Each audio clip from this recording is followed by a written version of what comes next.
What is up, everybody, and welcome back to Bledsoe Bills. So, as you can see in the background, working on a typical Ford. No, I'm just kidding. It's a good truck. Just a little maintenance. I done some brake pads, and so let me give you the backstory. I was driving down the road, and going through the middle of town, here where I live at. And the front wheel locked up on the passenger side front. I thought it was the driver's side at the time, but it wasn't. And the brake pad fell out because I had to drive over top of a curb. So somebody washered the brake caliper bracket on the top, didn't wash it out to space it out, centered from the top to the bottom so it wouldn't rub the brake pad sideways. So that was my issue, and I never knew it. I've had this truck for like 3 years, never had to put brake pads on it one time. So, yeah, I fixed that issue. And now I got to jump on a brake line because when that locked up, it busted a brake line too. So, I'm going to have to cut out a piece of brake line, just a little piece, get some fittings and a piece of brake line to replace it with. And then I'm going to have to bleed it. So, I figured I'd give y'all a little update on the old flatbed here.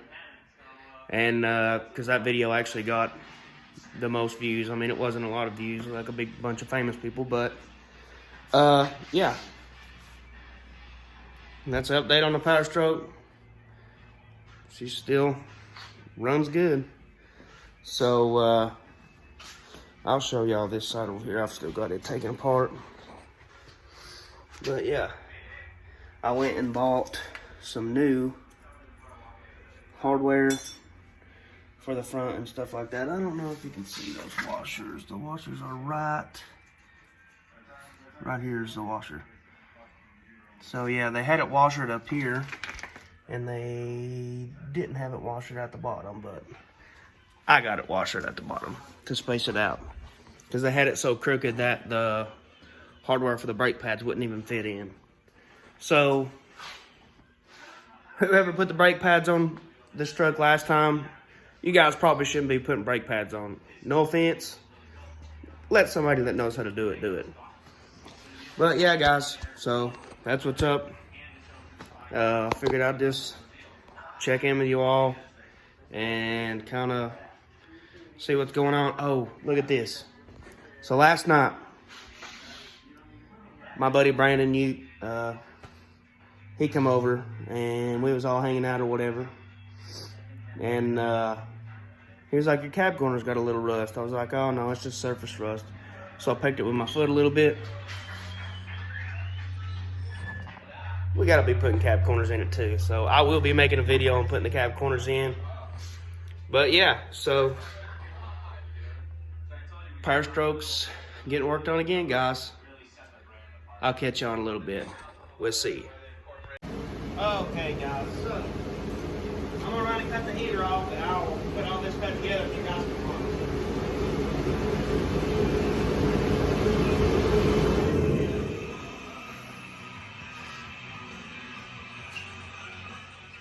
follow. Okay, so I basically have everything together here. In these hardware kits for an F-250, F-350, you'll have these little clips that hold your brake pads, kind of spread them apart from the rotor when you're rolling down the road. And then you'll have the little clips that snap in that hold your brake pads and stuff in place. So they just come in a little bag or whatever. What you don't use, you don't have to replace, whatever. I wasn't going to replace them, but they also come in these little rubber boots for your pins that slide. So, yeah, I'll save those for next time, just in case anything ever happens and I need them again. But yeah, we're gonna slap the wheel back on here. And on an F-350, I don't really know the sockets and sizes to tell y'all. The lug nuts are 21 millimeter. Like I said, I use a Sun-X 1/2-inch drive impact. But yeah, so I think 21 millimeters is what takes the brake caliper bracket off. I'm 100% sure on that. And a 17 millimeter takes the brake caliper off. So, and as far as like getting the brake pads and stuff out like that, like some people that haven't done it for a long time and just starting out or whatever, it's not really a big deal. You don't need any tools for that. If you do need any tools, once you get your brake caliper loose, invest in one of these, and that will help you get your brake caliper off a lot faster.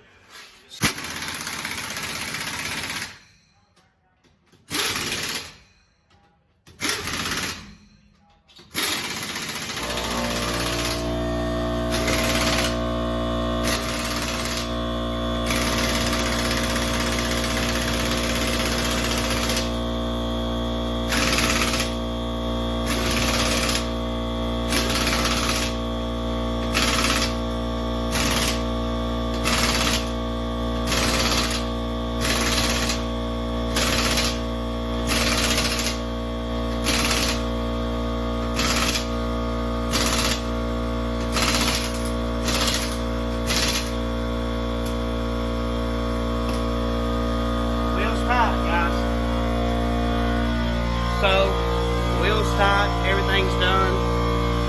I'm gonna jack it up, take the jack stand out, and I'll see y'all when I get the brake light out. See you in a few. We got a little smoke in here, boys and girls. You can see it. There we go. It's got little rollers in it that the brake line rolls on itself. You just spin this around and around and around until the brake line breaks free. Once it breaks free, you just tighten it up a little bit at a time, and you keep spinning it and spinning it and spinning it. And I don't have a part number for this tool, but I'll show you guys a picture of it just in case you ever need one.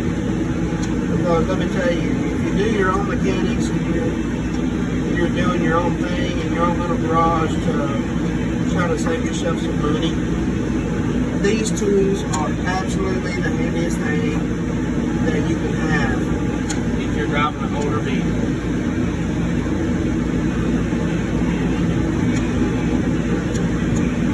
So we should be getting close here. Sure, I can feel it breaking. So, okay, guys. Getting brake fluid. So, just unscrew this little brake thing here that I was showing you. Take it loose. You see the brake fluid dripping, and that's where your cut is going to be at. So here's the brake line coming from the back. This one right here, this brake line coming from the back. This is the one we're going to replace. So now, it's crisscrossed in behind all these brake lines. So we're going to have to find some way to pull this out. There it goes. So, let me see if I can get you set up here good enough. So you just try to pull this brake line out like that. And I'll catch y'all in a second. So it's about 3 foot long. So what I'm going to do, and I think it's 1/4 inch. I'll show you all the diameter of it. I think that's 1/4 inch, which you buy 2 different 1/4 inch compression fittings, and they don't come with the brake line. You have to buy them separate. So if I would have took this to a shop to get that one brake line fixed, to get the brake pads put on, and them seen that washer over there, they'd want to put a new bracket, they'd want to put a new caliper, they'd have wanted to put everything on. So, you know, that would have been, it'd have been at least looking at like $450, $500. All right, guys, we're back. So, here's what's up. We got the hood pop. We got to pop the radiator, the brake fluid cap. That's where that's at.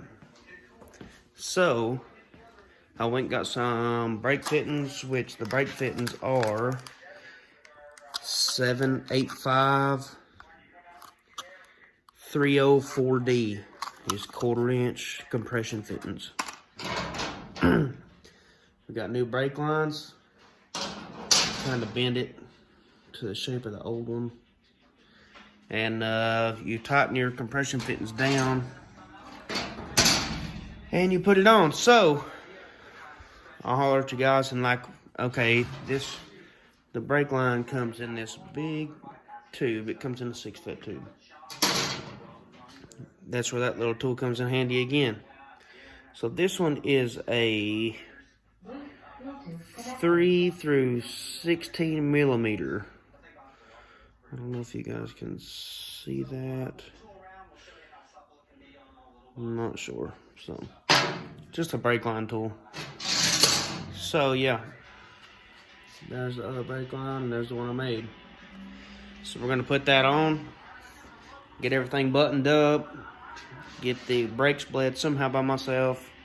Okay, so you guys remember the rusted part, put it in, run it back down the factory spot right in, if I can get it. Well, anyways, we run it back in the factory holes, and back to that one, and then we run it back here to a compression fit. Alrighty guys, so we're back here. We're putting brake fluid in the reservoir. We got the heater off so you guys can hear good. So it was low on brake fluid, of course it was. You had a busted brake line. So we're putting brake fluid in now. This is your brake fluid reservoir, for those that don't know. So we have to fill the reservoir up before we can pump the brakes up. And it never hurts, guys. I mean, if you have a little garage and it's yours or whatever else, whether it's attached to your house or whether it's not, it never hurts to have brake fluid. And I'll just be completely honest with you. It never hurts. It's not expensive. I keep 15 bottles probably in my garage at all times. Just because I know it comes in handy, and I work on a lot of people's vehicles and stuff, so. You fill it up to the line right there where it's supposed to be. We'll put one more in it because it's gonna take it, I'm sure. So, we use one more bottle. Dot 3, dot 4. It doesn't really matter. I mean, honestly, as long as you got brake fluid, you guys are in pretty good shape, so. Okay, so she's full now. So this is what we're gonna do. Gonna jump in, gonna put the cap on, just like this. Okay, set the brake fluid to the side. I'm gonna start the truck up, guys. I'm gonna put y'all on for me starting the truck up, and I'm gonna put the brakes up and kind of go from there and see if we need to bleed them. So here we go. All right, guys. So this is my old lady, Michaela, and we are getting into making sure the brakes work. Like I showed you guys all night, trying to get all the brakes working and stuff like that. So she's gonna fire up the truck, and we're gonna get straight to it, make sure we got brakes. Make sure there's no leaks, make sure everything's right. So everything I showed y'all is right. Here she goes.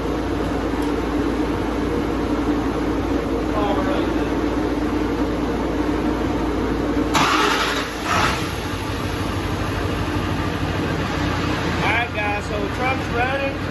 She's gonna pump the brakes. And I guess I'll take you guys along with it.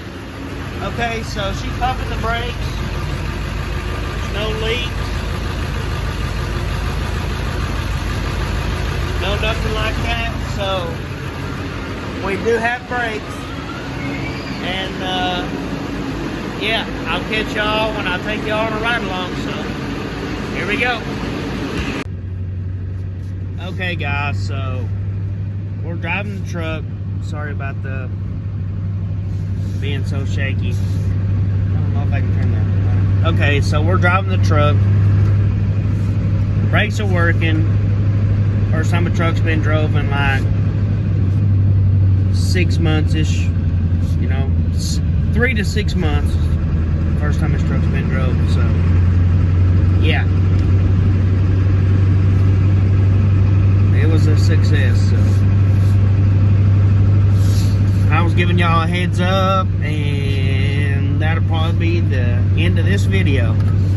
So thank y'all for watching. Make sure you subscribe, make sure you like the video, and yeah, I'll catch y'all on the next one.